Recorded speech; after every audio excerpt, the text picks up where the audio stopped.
there's no supporting. If they say, oh, we want to drive the practices, but we don't have the principles. Oh, we want to drive the principles and we don't have the practices. So those are some of the things they say to us. The whole concept of this webinar is for us to put ourselves in a position to begin to think about the things that we hear on our job, the things that some of the resources, some of the people tell us in our quest to drive organizational agility.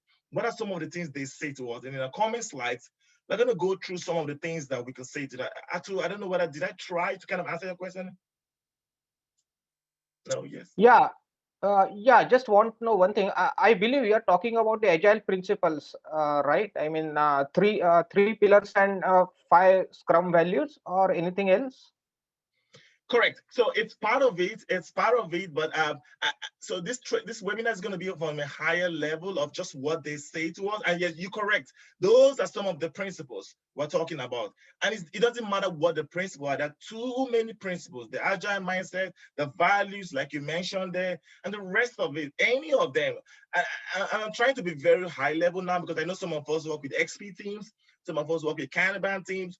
Some of us work with Scrum. It doesn't matter. Whatever principles you're trying to change, you will find people that will come to us and talk about the practices without the principles. Or sometimes they talk about the principles without the practices. There must be a synergy of both of them for organizational agility to succeed in every aspect, in deliveries, in configuration, in development, in product, everything. They have to be a synergy of the agile principles and the agile practices.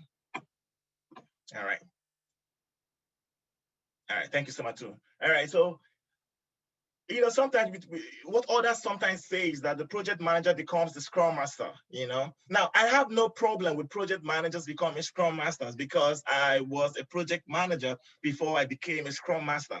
The problem is the last 3 words, which is without adequate training. Because in my experience, what happens is every time project managers become scrum masters, without the training, they are not able to imbibe the agile principles and they're not able to live the agile mindset to the fullest. Because there's a set about trainings that project managers get that is a little bit technically different from the scrum masters. That's why they have to be that merge. That's why there has to be that synergy between the project managers understanding the principles of Scrum before they actually transition to become Scrum masters.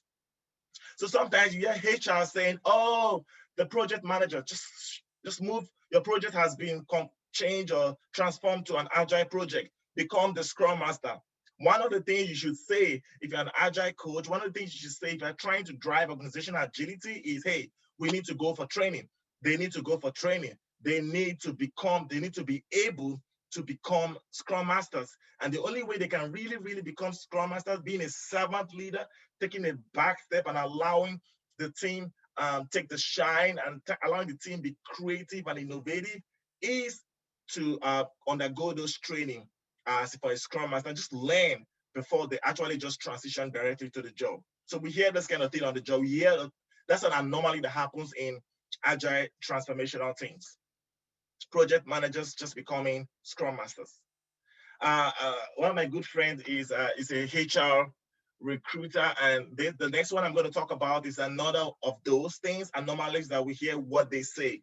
Let's hire a technical Scrum master. Listen, guys. I'm looking for the right way to say this. So a technical Scrum Master is not going to help your project in any way better than a non-technical Scrum Master. Because one of the things we want to do in Scrum is to create the line of difference between development and Scrum. That's why in the 3 roles that we have in Scrum, for example, I'm going to keep using Scrum. Scrum is fairly bigger than Kanban and the rest, is we have the development team, you have the product owner, and the Scrum Master. There's a reason why there are 3 classification or categorization in those 3 roles, because they want to separate development from Scrum, from someone who drives the framework. So one of the reasons why we hear organizations talking about technical Scrum Masters is because they want Scrum Masters who have an understanding of the project. They want Scrum Masters who have understanding of the layers of codes, of the tools they're using, which is awesome. But there's really no reason in every sense for an organization to decide that this is going to be the Scrum Master they're going to hire. It's going to be a technical Scrum Master in many ways. There's really no reason for that. There's really no reason for why they should hire a Scrum Master and say that this is going to be the Scrum Master, a technical Scrum Master. I strongly think that is one of the anomalies that we see all the time, hiring a technical Scrum Master. Another thing they say is that, oh, we want a Scrum Master who can best interpret the code. Or another thing they say is that, oh, they want a Scrum Master who can actually go into the codes and actually write some codes or write some queries for the codes. That is you don't want, it's not improving, it's not a leading practice for any Scrum Master to write any layer of code for the development team. You will always want to create that checks and balances within the Scrum enforcer or the Scrum Master and the development team. All right, another thing is that another thing when they say what they say is development team reporting to the product owner. Now, you also want to create that line of distinction between the development team and the product owner as well.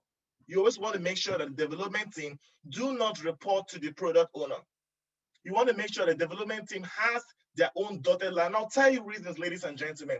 One of the reasons is because when you have the product owner as the manager of the development team, there's a tendency for the development team the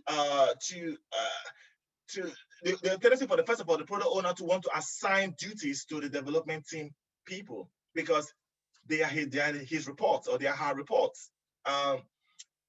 But that's not the way it works. You must be able to create that checks and balances between the development team and the product owner. It's best practices that the product owner reports to someone in product or reports to someone else, and the development team members report into maybe a development leader or a people lead or some functional manager different, the line manager or something different.